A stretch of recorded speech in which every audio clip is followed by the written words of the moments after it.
ଚିକି ଭାଉଜ ଭାଇ ତୁମେ ଦୁଇଜଣ ଟିକିଏ ରୋମାନ୍ସ କରିବା ଦରକାର। ଆମ ପରିବାରରେ ମୁଣ୍ଡ ଖଲାଇ ତୁମେ ସବୁ କିଛି ଭୁଲି ଯାଉଛି। ମୁକ୍ତି କହିବେ ଏହି ସବୁ କାମ ତୁମ ପୁରୁଣା ଶତ୍ରୁ ହିଁ ଏହି କାମ କରିପାରିବ। ଆଉ କେହି ଏହି କାମ କରିପାରିବ ନାହିଁ। ଟିକିଏ ସାବଧାନ ହୋଇ ରହି ଚାଲନ୍ତୁ ଚିକି। ତାହାପରେ ରାତିରେ ଗୋଟିଏ ଶବ୍ଦ ଆସିବ। ସମସ୍ତ ଲୋକ ଶୋଇଥିବେ। ଘରୁ ବାହାରିଥିବେ। ଗୋଟିଏ କାଚ ଗ୍ଲାସ ଫାଟିଯିବ। ତାହାପରେ ସମସ୍ତ ଲୋକ ଆସିବେ।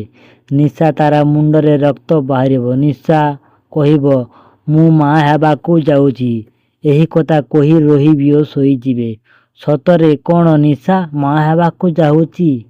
ହେ ଦେବୀ ମା, ଇଏ କେମିତି ହେଲା? ଇଏ କେମିତି ଜେଲରୁ ବାହାରି ଆସିଲା? ଚିକି ତୁ ତାର କଥାକୁ ବିଶ୍ୱାସ କରୁଛୁ? ହସ୍ପିଟାଲ ନେବାକୁ ଚାହୁଁଛୁ? ମମ୍, ସେ ଏତେ ବଡ଼ ମିଛ କଥା କେମିତି କହିପାରିବ?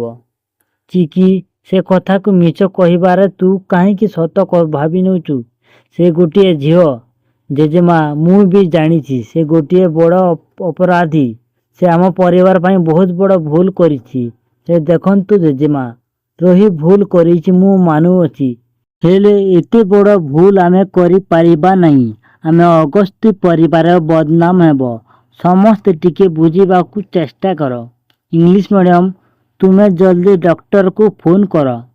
ହୋସ୍ ଆସିଲା ପରେ ସବୁ କିଛି ଜଣାପଡ଼ିବ। ତାର ଗର୍ଭରେ ଛୁଆ ଅଛି। ସେଇ ଛୁଆ ତ କିଛି ବି ଭୁଲ କରିନାହିଁ। ଏମିତି କଲେ ଆମକୁ ବହୁତ ବଡ଼ ପାପ ଲାଗିବ। ରାମ କହିବେ ମା, ତୁମେମାନେ ତ କହିଛ ଲେଡ଼ିଜମାନଙ୍କୁ ରେସପେକ୍ଟ କରିବା। ଆମେ କେମିତି ଭୁଲ କରିବା? ଜେଜେମା, ଲକି ତୁ ବି ଯା। ଚିକିକୁ ଟିକେ ହେଲ୍ପ କର। ଦୁଇଜଣ ରୋହିକୁ ଉଠାନ୍ତୁ। ଏମିତି ଭିଡ଼ିଓ ଦେଖିବା ପାଇଁ ଚ୍ୟାନେଲକୁ ଯଦି ପ୍ରଥମ ଥର ଆସିବେ ଭିଡ଼ିଓ ଗୋଟେ ଲାଇକ୍ ଓ ଚ୍ୟାନେଲକୁ ସବସ୍କ୍ରାଇବ କରିବାକୁ ଭୁଲିବେ ନାହିଁ। ଜୟ